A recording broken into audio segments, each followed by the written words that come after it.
Alright, it's Dante once again, and we have another PVO video. This time we'll be talking about Crew Wars.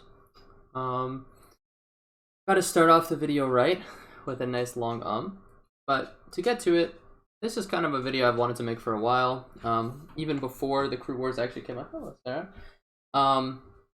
But the issue was that I did not want to really cast too many judgments about the reward system and the actual functions of the Crew Wars until I actually got to experience it. So I've waited a little bit. I've played, let's see, 6 Crew Wars now. And I think I have a pretty good grasp both on some issues in terms of the actual, like, Crew War system itself, the base capture system, and the reward structures, which obviously have interconnection, but are, in general, separate issues, actually. So, first off, I'll do a brief explanation for people who don't fully understand how it works. Basically, there's 3 bases in the... So, Crew Wars are 4 times a week, for 45 minutes. Every crew can participate no matter how many people you have. And the areas are split into 3 different sections that have 3 different unique bosses. Teams basically race to capture the base as quick as possible at the beginning by killing the boss. And then they basically play as defenders of the base against other teams. And once you kill the boss, then you become the defender of the base. You accrue points in 2 ways. First, by the amount of wins that you get total. So each win is 1 crew work point. And then for every 30 seconds you hold the base, you get 5 points as well. And then at the end, the crews with the most points get rewards based off of their placings. Right? So, to be clear, you don't get rewards based off the actual points you accrue, but the placing that you get within that system. So, it doesn't matter if 5 people get 200 points, if, you know, or if one person gets 195, one person gets 185, one person gets 180. If the 195, even though it's only 10 points more, is in the top 3, they'll get more points than the other people, right? Okay, easy. So, overall, I would say, just as like a brief overview, I would say that Crew Wars are very interesting. I actually find them quite fun. Sorry, my dog is so distracting right now, but sometimes she is a highlight of the video, right? So, the Crew Wars are fun. I actually have enjoyed them quite a bit, but I fear for their kind of longevity and long-term interest, on top of kind of them not really feeling ready, like a lot of the other content in the game, to be honest. Even though there was Crew War testing, which I didn't really partake in, I feel like the product was not fully fleshed out, and I still feel like it isn't. So, for some just beginning preliminary issues, I feel like, despite them being Crew Wars, and the overall systems being fairly crew-based, there's a few functions that feel a little bit weird and too individual. So, for example, the actual base capturing part, as in killing the boss, is completely individual, which I think needs to be fixed. I think that it should basically take like 3 to 4 people to kill each boss to actually take it down, or to have health bars on the boss for crews overall, kind of like the D-Max bosses, right? So it takes multiple people to take down, or from one crew, right, to take down a boss, rather than just one person like getting in there as fast as possible and then one hitting it. This would make it so that, you know, the biggest or better crews are continuously actually getting the base, because one of the worst things in the current system is that crews that can't actually defend will kill the boss. Every time someone kills the boss, everyone outside of that crew gets teleported back to the PC, okay? But what happens when the base keeps getting captured in a very short amount of time is that everyone gets out of sync, because you're constantly being teleported back to the PC if you're not in a battle. And then if you're in a battle, you get stuck in the battle but still get teleported to the PC, and so it becomes very hard to coordinate in these situations when the boss has a very high turnover. Sarah, enough, okay? Sit. Good girl. So, this is one of the really big issues. In bosses that have very, very high turnover rates, you end up in that situation where everyone is out of sync, and it basically ends up becoming less about like a crew coordination and a crew war, and just about who can rush into the base as fast as possible and take down the boss, which doesn't really feel like a very crew-oriented thing. And it kind of ruins the player experience overall. One of the other issues I'd have in terms of like one really easy fix, I think, in terms of changing the individual aspects, and this one is a little bit trickier, but I feel like there should be a switch between getting one individual token per win. All right, so I'll get into this now too. So the way the actual token distribution is given out is through every individual win is 1 token, and then the placing of your crew. How I understand the placings are 100 for first place, 70 for second place. I want to say it's 50 or 60 for third place, and then I think everyone else in the top 10 gets 40, and then every other crew just gets 20 as a baseline. So the distribution is very, very low, in my opinion. Even though there's 4 a week, you don't really expect most people to make 4 a week, and then the majority, let's say there's 300 people in the crew war, there's a maximum of 60 people in the top crews, and that's assuming everyone shows up. You know, basically a very small amount of people are accruing a lot of tokens. And even then, those amount of tokens is, you can't really buy a lot with them at the moment. But we'll get into the crew token stuff as a separate issue afterwards. So,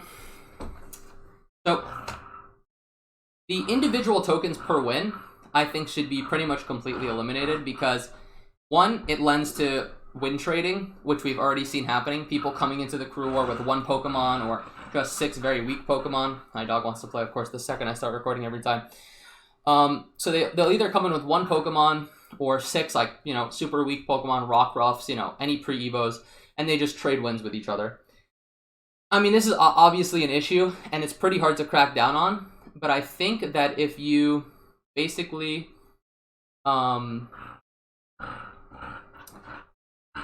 if you made it so that the individual wins was more about distributing the total victories of the crew, and then distributed wins based off of the, token rewards based off of that, meaning either give rewards based off the differential of wins and losses rather than 1 for each individual win. So let's say a crew got 180 wins and 110 losses. They could get, you know, maybe let's actually do a better example. Let's say you have 90 wins and 70 losses, okay? Everyone in that crew would then get 20 bonus tokens. So instead of getting 1 token for every individual win you get, which kind of incentivizes some level of like solo play, you can incentivize, you know, overall crew performance. Because as it stands, in some ways, it's literally just beneficial to... Okay, here's a perfect example in this video. Okay, so this is something I wanted to point to. So, as you can see, we take the base. Alright, sorry, I'm complete off tangent, but I didn't want to edit this video, so I just recorded. I was just playing this recording. But this is one of the big things I wanted to get to with the individual. So, when you take the base, everyone gets teleported back to the... everyone who's not in the crew gets teleported back to the PC, right? The PC center. So if you go back in the video a little bit, I'm not going to go back, but if you go back, you'll have noticed that, okay? But everyone in the crew doesn't actually get teleported into the base. So you have to run back yourself, or you have to run from the position you're at on the map. So if you see here, I think we have about 12 to 14 people on for this crew war, but we are actually not in a position to defend the base properly. So see, outside of the 3 people who are already close by, the other people get here at the same time as the rest of my crew. Okay? And we only have 3 people defending the base. So, once again, it feels like the way that it's currently designed doesn't really promote actual like crew defense or crew coordination outside of like, you know, basically being able to prepare to all storm into the base the second you get it, but it's unpredictable because multiple crews are targeting the boss at the same time. So like, for example, I feel like everyone in the crew should automatically be teleported inside of Palkia when they take the base. So, I'm trying to I didn't explain this well. If you're in a battle when the base gets taken, regardless of if you're in the crew or not, you get teleported back to the PC. And so even if you win, you have to run back. But if you teleported all the people in the crew inside of the base, then you can actually launch a successful defense in a much more easy way. And it also benefits all the people in the smaller crews who aren't going to have 15 or 20 people, or like 10 to 20 people, let's say, for each crew war. Because they're actually going to be able to cover all the tiles. Also, giving people some time to actually set up their defenses in between taking the base, I think would go a long way. So maybe adding like a 20 or 30 second buffer time before people can re-enter the zone, besides those people in the crew, allows people to actually set up defenses and makes it a little bit more tactful and less of just like a base rushing kind of simulator, which I think is one of the really major issues with the current system. So, sorry, I got off track there, but just to go back to what I was talking about before, the token distribution system, I think, could use a big overhaul, both in terms of making it more crew-focused and making it more, what's the word? Profitable for lower crews, right? So, as it stands, I've partaken in 6 crew wars, so all the ones that have happened so far. My crew has gotten top 3, mostly top 2, in every crew war. We've only won, I think, one, maybe we won 2? 1 or 2 we won? I don't remember now. But we've gotten top 3 every time, right? So we're like in the money, you could say. We're one of the top crews for sure. We've had the most wins, individual wins, for every crew war, to full exposure. So I do have some bias in terms of, and we have one of the highest win rates pretty much every time. So just to be clear, a lot of the systems I'm promoting are, in my opinion, to benefit the largest population of players, not just myself. But I do obviously have some biases in terms of wanting to reward high-skilled players, because I think that, any competitive system should reward casual players, but should also have extra benefits for the people who do the best, right? So the current system is basically only benefiting the people who do the best, and everyone else is getting, chicken scraps. So currently, like I said, most people are getting, like, let's just say 25, like 60 people maximum are getting a bunch of tokens. Another, like, 80 people, let's say, are getting a decent amount of tokens, right? Let's just say, like, 40 to 60 tokens. And then everyone else is getting, like, 20 to 30 tokens. I feel like this needs to almost be doubled on the lower end. The top end, maybe, like, 50% increase, but on the lower end, it should be, like, in my opinion, almost a 100% increase in how many tokens tokens obtained. And you could do this through multiple ways. One, giving out total tokens for differential and win-loss could be a really good way to just overall increase the amount of tokens everyone is getting. But then you have the issue of, new or unskilled players getting punished with that. So you could also add some kind of system to buffer people who cannot make multiple crew wars, and maybe add another bonus, like the first crew war you do each week will give you double the amount of tokens, or at the end of the week, the total amount of crew wars you do, the best one that you performed in, you got bonus tokens based off of that.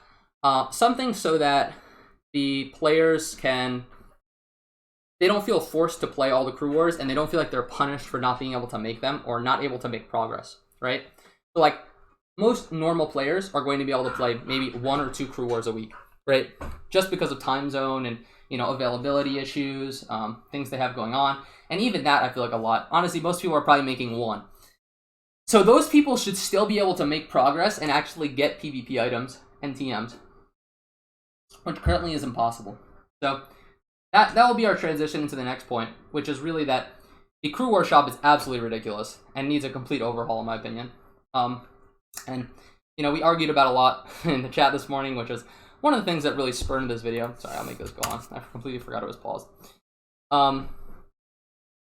So, I let a cite there, what the fuck? Okay. I don't even remember that. So, the crew war shop currently, the biggest issue with it is the item costs, which is, 800 for leftovers and life orb. I believe it's 600 for Rocky Helmet and Assault Vest. And then the lower items are a bit cheaper. Weather Rocks, Wise Glasses, these are like 200 to 300, but these are fairly niche, and some of them are not even really items that anyone would buy, like Muscle Band and Wise Glasses. It's a complete waste of money. TMs are about 50 each from what I remember. And then the egg and move tutors are 40 each. So for the normal player, who's let's just say you get 25 per crew war. If you're the majority of players, you're out of like the top 60 to 80 players that are really getting a lot of rewards. If you're one of like the 200 or so players that only gets on for one, let's just say 2 crew wars a week and get 25 tokens, you know, that's 50 tokens. You know, let's just say maximum you're getting 200 tokens a month. That's going to take you 4 months to get 1 leftovers or 1 life orb. I mean, if you're expecting people to literally spend years of their life playing the game to get 6 items, PvP items, on their own, I mean, this time it's just ridiculous. On top of the fact that every time you buy an egg move, a TM, anything like that, you're basically taking away your capability. You're sacrificing your ability to get those items. You're trading one for the other, right? So it's not even like a 1-to-1 ratio. You're basically making PvP items the most valuable thing in your game outside of like perfect Pokemon, which is very silly design, considering I think PvP items should be readily available and should be like a secondary issue. They should not even be close to one of the most valuable things in your game, considering that to have a real competitive scene, everyone is going to want like many or multiple of most of these items, right? Players shouldn't have to be worrying about sacrificing moves and availability to other things just to get these items over the long term. I mean, we're talking about even the best crews, it'll take 3 weeks to get 1 item. So we're talking like, you know, somewhere between 6 months almost, most likely, assuming you're not literally going to every war and getting first in every war. If you get top 3 in pretty much every war, you go to 2 to 3 a week, it's going to take you over 6 months to get the full 6 items for your team, right? Which is an insanely long time horizon to become competitive. Not to mention the vast amount of grinding you already need just to be at that level in a crew war. I mean, so the crew limit is currently 20. That means that there's 60 people that are basically going to be able to get like good tokens each month or each week, each crew war. To be in one of these crews, you not only need to be good at PvP, but you also need to be a hardcore grinder that can make a massive team. So you see all these barriers that stack up on themselves and create basically a massive snowball of isolating the casual player, the actual players, let's say, the majority of the player base, between the super hardcore people like myself, which massively benefit from the current system. The current system is completely to the benefit of the no-life hardcore player, and the other players basically just get shit on and say, you know what, good luck, go grind more, motherfucker. And it's fucked up, to be honest. There's no reason that your game needs to take thousands of hours to become competitive and just to play it at a normal rate. And to the people who say just go play Showdown, I mean, I don't know if you're being serious when you say that, and I really hope that you're not, because you really just don't understand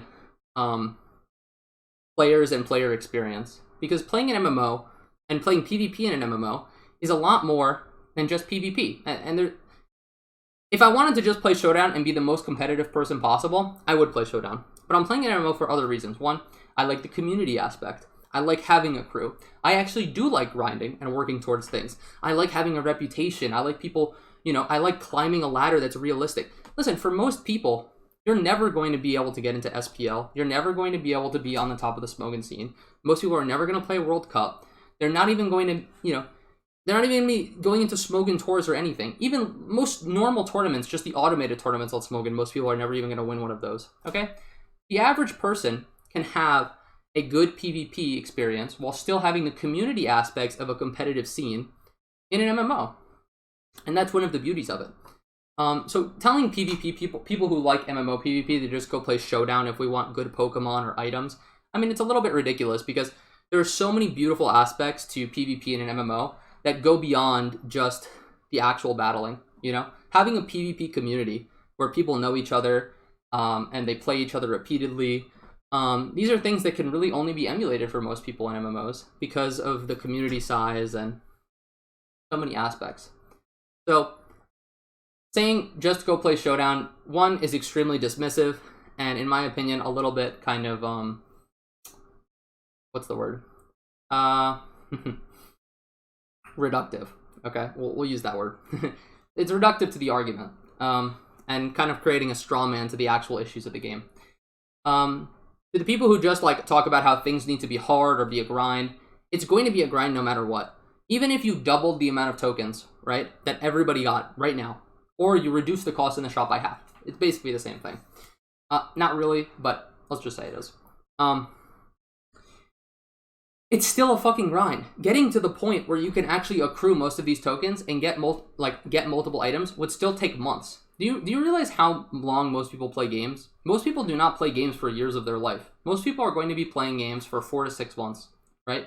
That's just the bottom line. And that's hardcore people. You know, the super hardcore people play for years, right? And we're talking about single percentage population people play a game for more than a year continually, especially in MMO. So to have retentive content is basically constantly rewarding people for playing the game. And I've talked about this in other videos. But for the PvP aspect, currently, it's completely unrealistic for the average player to ever actually make progress towards a PvP item or to have an actual full team. And that's a massive, massive issue because it makes people feel like not only am I spending hundreds of hours to make a team, learn PvP, which are already 2 humongous barriers, then getting into a good crew, right? And then I also need to spend months on months on months, make sure I show up to 4 clan wars a week, make sure we get top 3. You're basically just adding barriers on top of each other, which make players not want to play the game because it feels so impossible to actually make progress. Things do not need to be... Games are meant to be fun, okay? That's the bottom line. An MMO is not meant to just be a grind fest where I spend my life. An MMO is not a replacement for achievements in real life. They're meant to be fun. And things that are fun reward you, okay? I personally do not mind grinding. I can grind 10 hours a day a game. I grind this game, 5, 6, 7, 8 hours a day, almost every day. I have the time and the ability to do that. And I enjoy doing it. But that's not the reality for most people. And if you really want a successful competitive game, you need to increase accessibility. People want these items. People want multiple of these items. They want it to be realistic to get them. They want to get the moves. They don't want to have to sacrifice their ability to get moves to get these items. I mean, there's so many compounding things stacking on each other. And listen, I really believe that with time, a lot of these issues will be fixed. But I think it's still important to address a lot of the major arguments and kind of the core issues with the game. And the core issues with the crew war is one, that there's some issues with it feeling less like a crew war and more like an individual spam fest or race. And then there's the more macro issue of how players kind of interact with the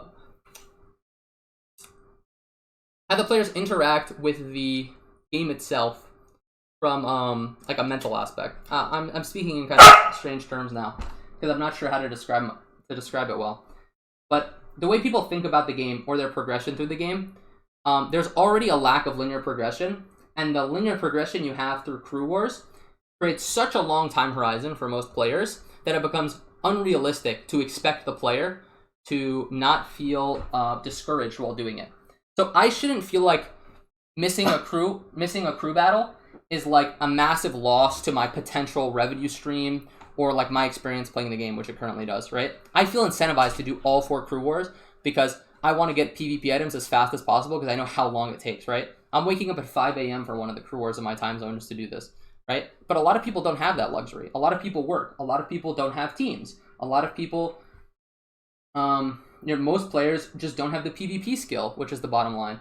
A lot of experienced PvP players like to act like PvP is so easy and learning it is easy. At the end of the day, most of it is knowledge and experience, and that's just the bottom line. And you're literally deluding yourself if you think that just because you've been playing Pokemon since you were 14 years old and someone who's 22 just decided to play for the first time that you're so much better than them, etc., just because of that fact, and that, they're just stupid for not being able to learn. I mean, it's ridiculous. It takes time. And in MMOs, a lot of people don't have that PvP experience. And so you're basically just rewarding experienced players so much more than these other people. And all these people who have time and experience just get so much farther ahead of everybody, and everything is to benefit the hardcore player, that there's nothing for the casual to really work towards. I said a lot in this video. I appreciate anyone who listened to all of it. I know I rambled a little bit, and my dog was extremely distracting, which is why it probably was a little bit more incoherent than it normally is. But thanks again, guys. Have a good one, alright? Oh, I can't find the stop recording button. Adding to the value.